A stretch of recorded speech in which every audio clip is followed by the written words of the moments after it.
За аргачлал бүлгийн бичлэг А7. За өнөөдрийн бичлэгээр хэдүүлээ дооцсон тухай яриагаа үргэлжлүүлье.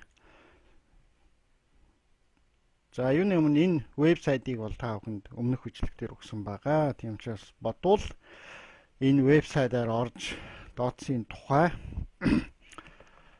нэлээд сонирхож үзсэн болов уу гэж ингэж бодож байна. За одоо хэдүүлээ вебсайт руу хамтдаа орцгоё. За вебсайт руу ороод би та бүхэнд өнөөдөр юу сонирхуулъя гэж бодсон бэ гэхээр дооцсон зохиогчдын энэ багийн өөрсдийнх нь хийсэн туршилт энэ үр дүн байгаа. За энэ бичлэгийг паузлах хэрэгтэй. Тэгвэл их чанга дуутай. Тоглохгүй байна уу?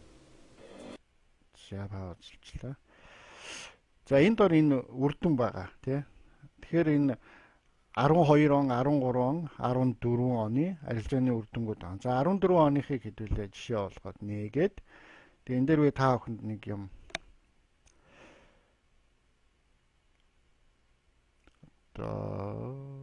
нэгдэн.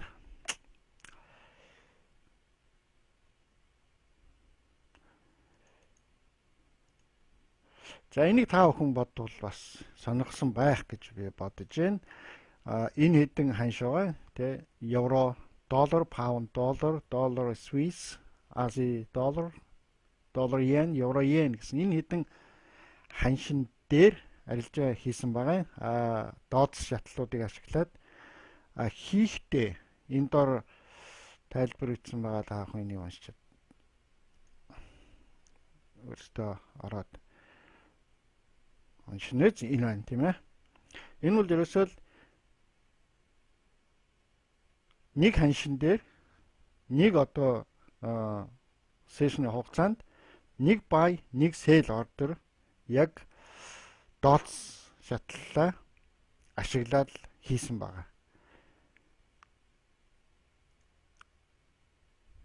Тэгэхээр энэ бол хамгийн одоо амархан арилжаа болж байгаа байхгүй юу? Ерөөсөө дооц шатлал өгөгдлөө биднээс buy оролт, buy stop loss, buy target-ууд өгөгдөн. Sell оролт, sell stop loss, sell target-ууд өгөгдөн. Тэгэхээр нэгдэнгүүт л нэг buy, нэг sell тавиал аль нэг нь орно штэ. Тэгэхээр ороогүйгээ устгасан л байхгүй юу?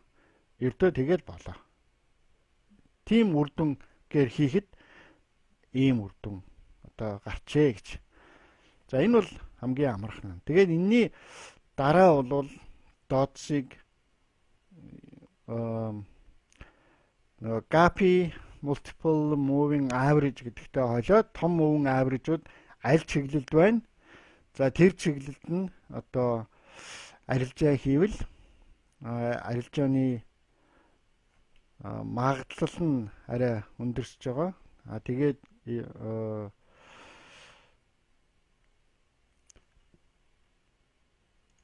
энийг ашиглаж арилжаа хийж байгаа арилжааных нь оролт нь ямар байх ёстой вэ гэхээр одоо энэ зурагт харуулсан шиг байх ёстой. Том moving average-ууд нь энэ зурган дээр энэ босоо шар зураас бол яг оролт байгаа байхгүй яг энэ sell оролтон дээр байгаа харж байгаа. Яг энэ үед нөгөө биднээс яриадсан нөгөө нэг fast яг бүрэн биелэл болж байгаа юм л да. Тэгээ өнцөг ямар байна, хоорондын зай ямар байна, separation нь ямар байна те. Ингээд том жижиг хоёр групп moving average-ууд нэг чигт чиглэсэн тэр чиглэлд дооц шатлалуудыг ашиглаад арилжаа хийхэд одоо маш амжилттай арилжаа болж байгаа юм. Одоо яг энэ зураг. Яг энэ зураас нь дээр ингээд хоёлоо чиглэсэн энд sell оролт. Энд дээр sell оролт ороод тэгээ sell target хоёрыг энд зогчиж байгаа. Тэгэхээр энэ бол яг дооцсны өөрсдийнх нь гаргаж ирж зааж эхэлсэн энэ арилжааны аргачлал нь энэ. Энэний өмнө болохоор сая би тэр үр дүн танилцуулсан энэ мөн авиржгүй байсан байхгүй. Ерөөсөө яг ингээл нэгтгэл нэг бай нэг сэл тавиал аль нэг нь ороогүйг нь устгана. А дараа нь үр дүнгээ нэмэгдүүлэхийн тулд мөн авиржтай хольж энэ чиглэлийг бас гаргаж ирсэн. За мөн авиржийн чиглэл тавья гэж. За ингэж арилжаа хийж эхэлж байгаа. За дараагийн зураг мөн адилхан яг бай. Тэгээ яг одоо энэ бай оролт байж байна. Бай оролтон дээр энэ шаардлагаас бол арилжааны оролт байсан. Энэ бол одоо миний 2013 оны 7 сард Монголд байхдаа хийжсэн арилжааны зургууд байна. Тэгэл яг энэ дээр мөн л том жижиг мөн авиржууд нэг чиглэлд чиглэсэн. Хоорондын зайтай өнцгтэй. Ингээд арилжаанд энд ороод таргетыг энэ цохол гарч авах жишээтэй. За энэ бол яг дооцсон одоо яг өөрийнх нь үндсэн арилжааны арга. Энийн дараа тэр J-Hawk гэдэг залуу нэг юм гаргаж ирсэн. За тэр бол ерөөсөө энэ зурган дээр байгаатай л адилхан. Ингэж татаад ингэх юм бол ийм дэгэ болж байгаа биз. Тийм л ерөөсөө том мөн авирж руугаа ханш pullback хийгээл эндээсээ эргэж ойж байгаа. За энэ бол бас тэр J-Hawk гэдэг байгаа тэр арилжааны арга. Инхээр юм 3 юм байх нь шүү дээ. Нэг нь ерөөсөө зөвхөн дооц шатлалтай. Тэгээ buy sell тавиал нэг нь орсон нэг нь ороогүй. Тэрийг устгасан.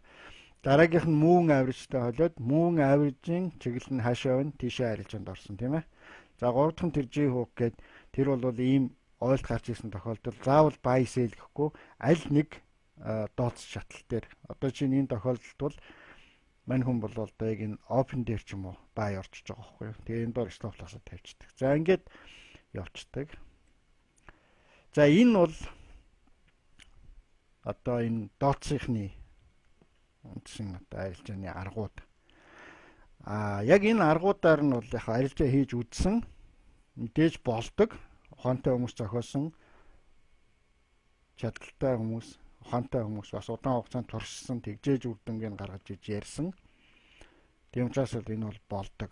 Гэхдээ бол яг ингэж суугаад арилжаа хийхэд бол бас нэг жоохон төсвөр төвчээр бол шалгах юм байл. Ингээл өдөр болгон ханшуудаа эргүүлээд дооцсынхоо левелийг хараад мөн авиржуудаа хараад ингээл яваалдахт бол болох юм байлаа. Гэхдээ надад бол арай өөр арилжааны бас санаанууд байгаа. Энийг одоо ингээд таахантай хуваалцсан.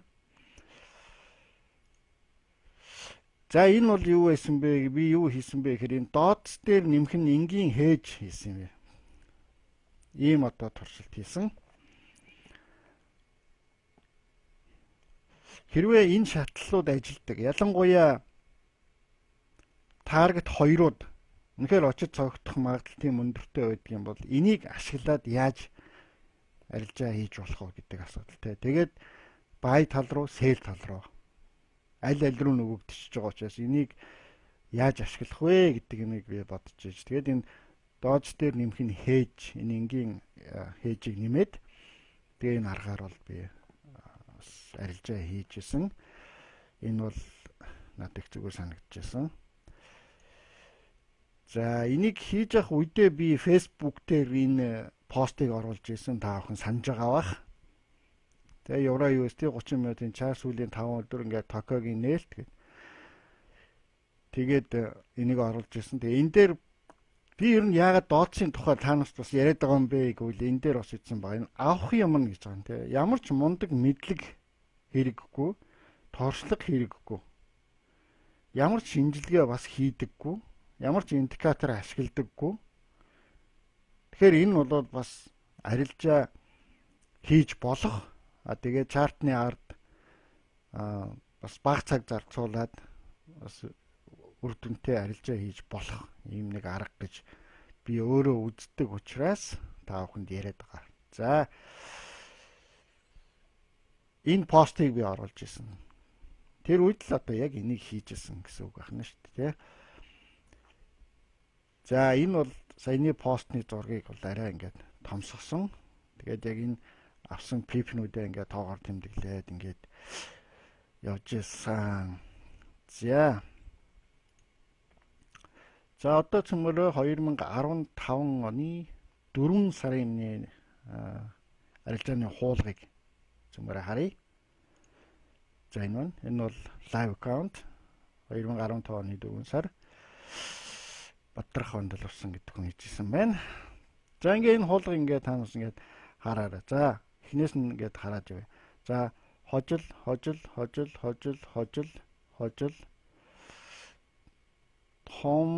хасах. Тэгээд хожил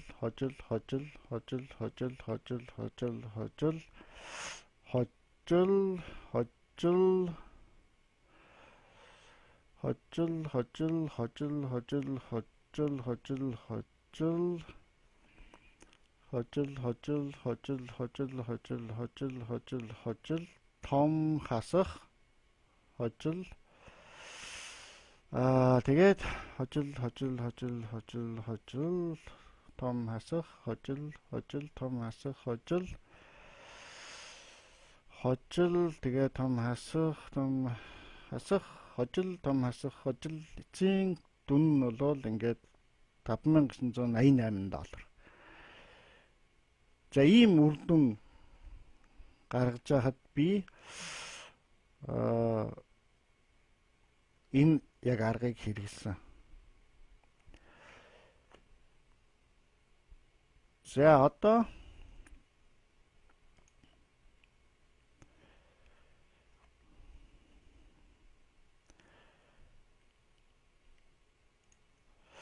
За одоо хэдүүлээ энэ дээр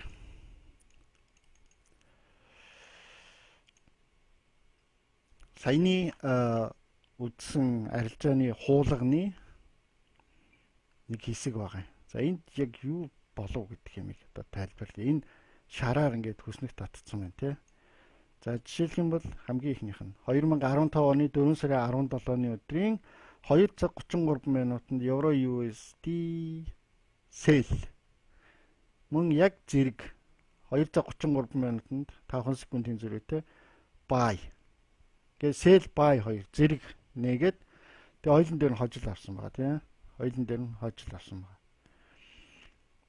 Stop loss тавиагүй. Хоёулын дээр нь target тавьсан. Тэгээ хоёулынгийнх нь target-ийг цуг гарчиж байгаа.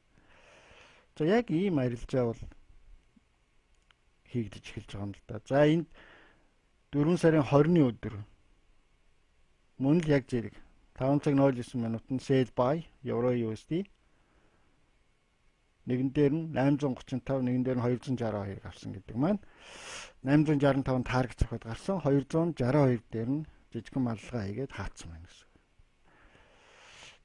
Яг дараагийнх нь маргааш нь 4 сарын 21-ний өдрийн 3 цаг 34 минутанд мөн sell buy евро USD 715, 736 гээд ойролцоо дүнтэй байгаа маань юу гэсэн үг вэ гэхээр хоёулаа таргет очиж зогсон гэсэн үг. Нөгөө buy, sell хоёр таргет чинь хоёр жижиг ижил пипний зайтай тавигдчихж байгаа шүү дээ, тийм ээ. За 4 сарын 22 буюу маргааш нь дахиад энийг л ингээд өдөр болгон хийжсэн баг. За мөн л 2 цаг 01 минут, 2 цаг 01 минут buy, sell евро USD 266 гэдэг маань бол маллаад хаацсан байна. 610 гэдэг нь таргет зохио хаацсан байна. За дараагийнх нь 4 сарын 22-ны тэр өдрөө евро йен дээр мөн яг адилхан buy sell хийгээд 368, 344 гэдэг маань хоёулаа таргет зогсон байна. За иймэрхүү арилжаануудыг хийгээд ээж болж байгаа байхгүй яа. Тэгээд нөө нэг түрүүн 3-4 удаа ийм том хасах гээд гарсан. Энэ том хасыг бол өөрөө хаачиж байгаа шууд.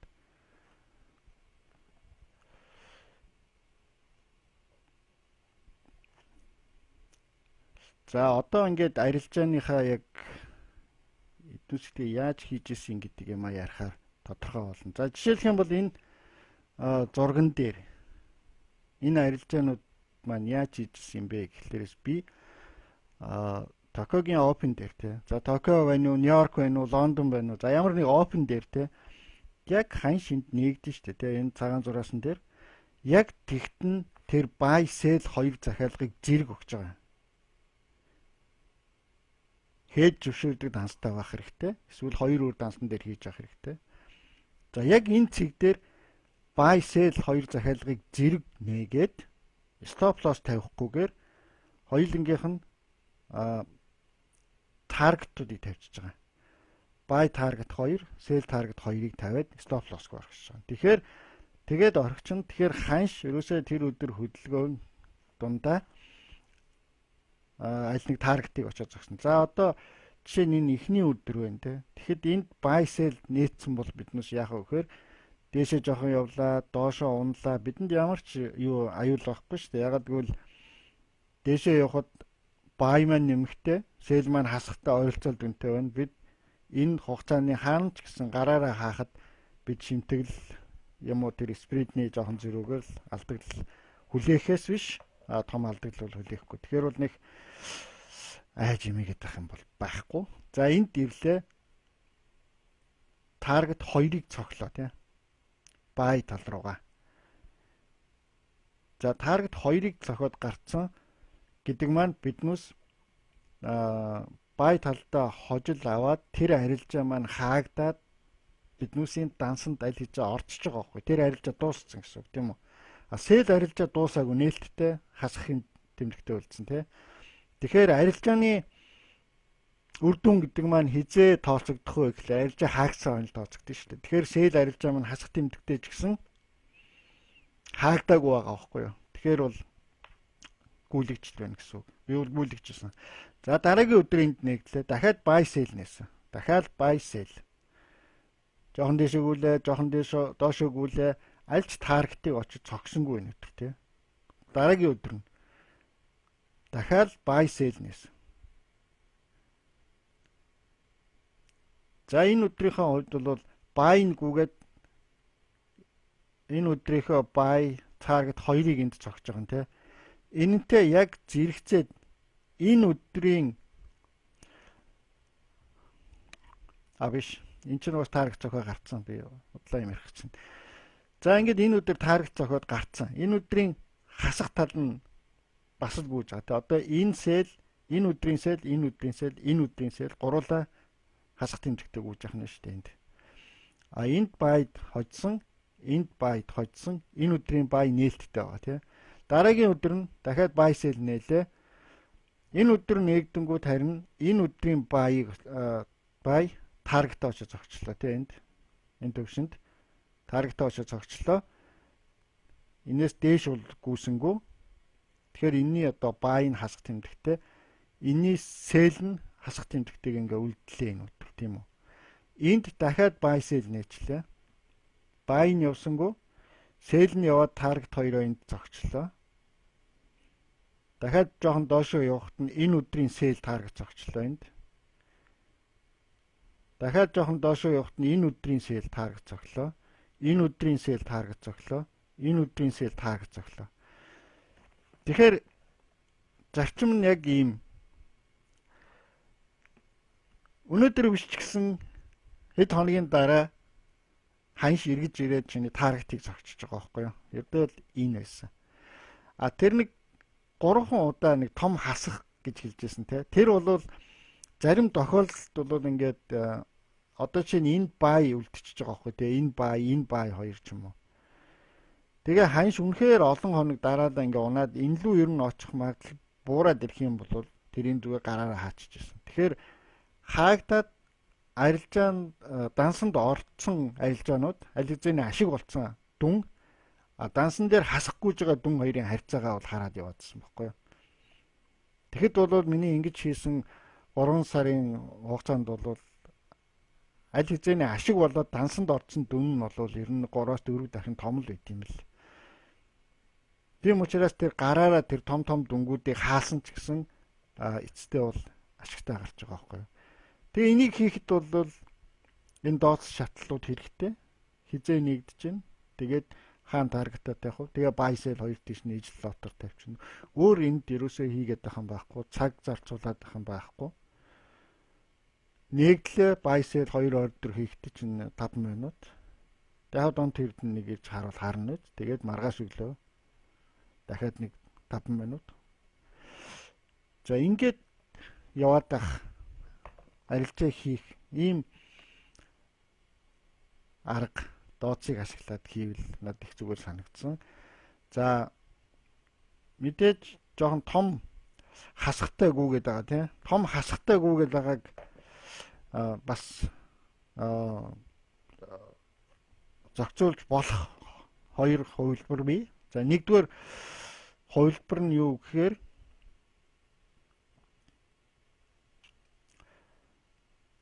энэ таргетынхаа цаана заяа. Таргет энэ бай оролт хоёрынхоо хэмжээтэй тэнцүү хэмжээний цаана стоп лосс тавьсан. Хоёр талтай. Жишээ нь сэл гэхлээрээс яг энэ оролтон дээрээ сэл нээчээд таргетыг болохоороос энэ дооцсынхаа таргет 2-ороо тавьчихад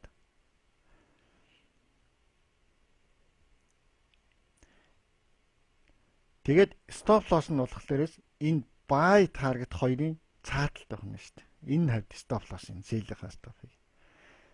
Тэгэхээр ямар санаа байсан бэ гэхлээрээс аль нэг стоп лоссыг очиж цохохын өмнө заавал нэг таргетыг очиж зохиж байгаа байхгүй юу? За одоо чинь энэ өдөр гэж жишээ аваад ир. Энд их ойлгомжтой болох байх. Яг энэ цэг дээр биднес buy sell нээсэн тийм ээ. За ханш дэшээ явсангууд доошоо яваад энэ төвшөнд sell таргет 2-ыг цогсон тийм. Гэтэл энэ төвшөнд ч юм уу эрэхтэй buying stop loss-ыг зохиод гаргачихж байгаа байхгүй юу? Өөрөөр хэлбэл том хасахтай арилжаа удаан хугацаагаар бий болохгүй л гэсэн үг.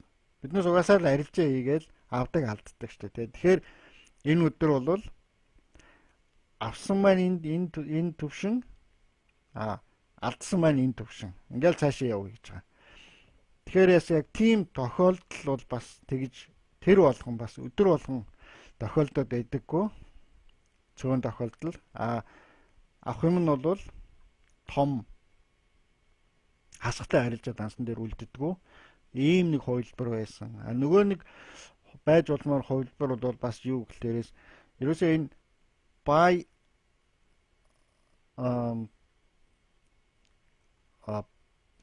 өдөр ингээд нээгдлээ. Тэгэхээр ерөөсөө яг энэ дооцсынхаа шатлыг ашиглаад buy оролтыг энэ дээр хийж байгаа. Нээлтэн дээр биш, buy оролтон дээр нь хийгээд таргетын энэ дээр тавиад, sell оролт хийгээд таргетын энэ дээр тавиад стоп лоссуудыг болохоор зөрүүлээд, sell-ийн стоп лосс нь buy төвшин, buy-ийн стоп лосс нь sell төвшин.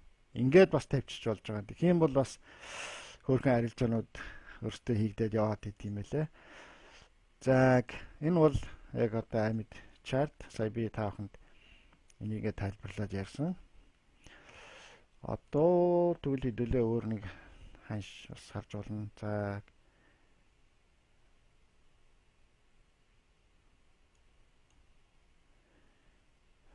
йен.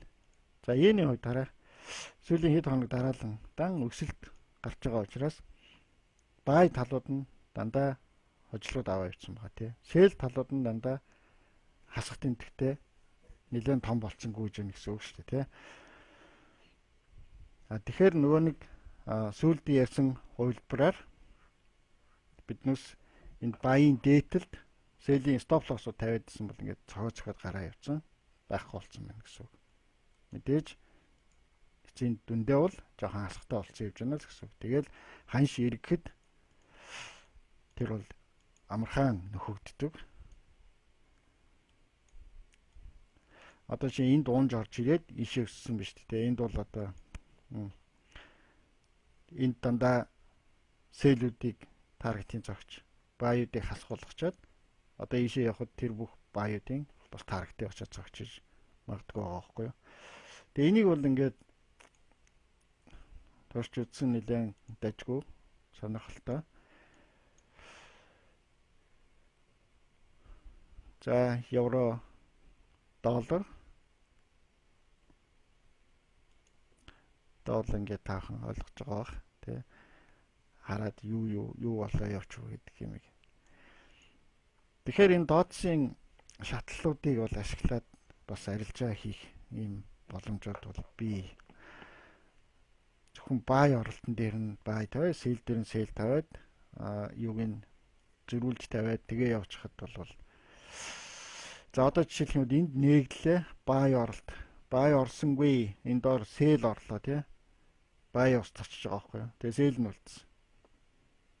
Тэгтэл дээшээ яваад энэ бай оролт энд ороогүй байгаа хгүй. Тэгээд дараагийн өдөр дахиад нэгдсэн. Энд бай орсон. Бай энд алдсан. Гэхдээ сэл энд орсон. Энд хожсон. Энэ өдөр сэл рүү логт очсонгүй. Ганцхан бай ороод энд харагц авлаа, хожлоо. Энэ өдөр бай сэл хоёулаа орсон. Энэ цэг дээр ирэхэд сэл нь хожоод бай энд алдаг стоп лосс зохиод гарчиж байгаа. Тэгэл зарчим нь бол авах тал маань арай том, алдчихж байгаа тал маань арай жижигхэн байгаа бах тий. Тэрийг харж байгаа. Ингээл яваад байхад бас болчихж байгаа байхгүй юу. За иймэрхүү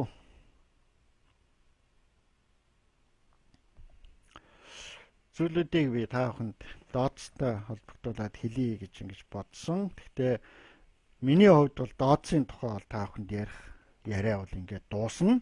Зүгээр та бүхэн хэрвээ сонирхоод дооцсыг ашиглаж одоо арилжаа хийж үзье ч гэдэг юм уу.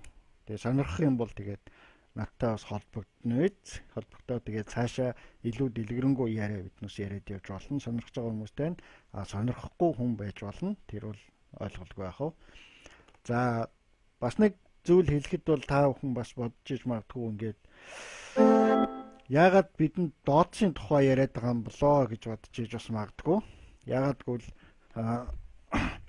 та бүхэнд дооц хараахан байхгүй байгаа, тийм ээ. За дооцсыг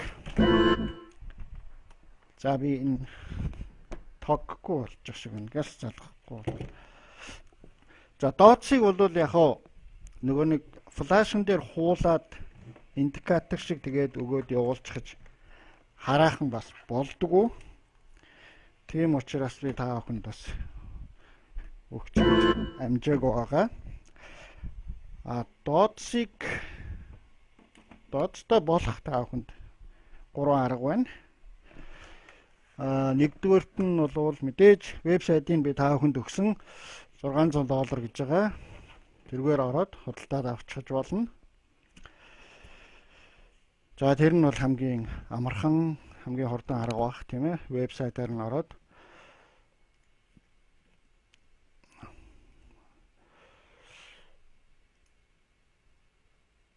өөртөө ороод харчиж болно. $600 гэж танаас харсан байх.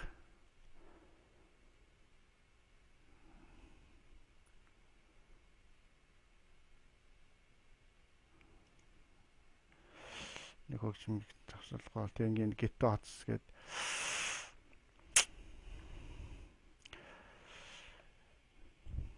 за ингээд худалдаад авах нь нэгдүгээр арга. Хоёрдугаар арга нь би бол та нарт нэг үйлхэд дооцсыг яг үнэхээр хэдэн хүн сонирхож байна те. Ялангуяа Монголд нэг дорой байгаа ч юм уу. Тэгээд $597 гэж байгаа. Хичнээн хүн сонирхож байна, та нас энийг гоёлоод авчиж болно. Мөнгөө нийлүүлээл нэг нэр дээрээ аваад тэгээд бүгдээрээ даунлоодлох боломжтой. Та нарт нэг username, нэг пассворд өгнө. Тэрийг ашиглаад даунлоод хийчих тийм боломжтой. За 3 дугаарх нь бол 3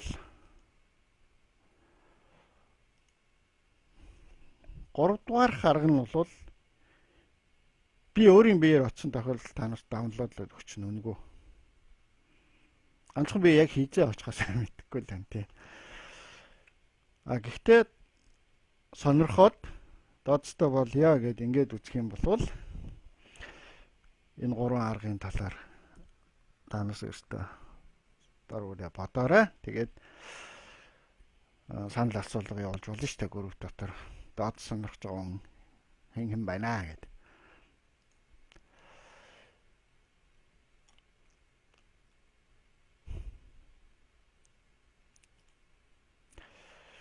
За өнөөдрийн дооцсын тухай яриаг ингээд дуусгая. Анхаарал тавьсан явдалд баярлалаа.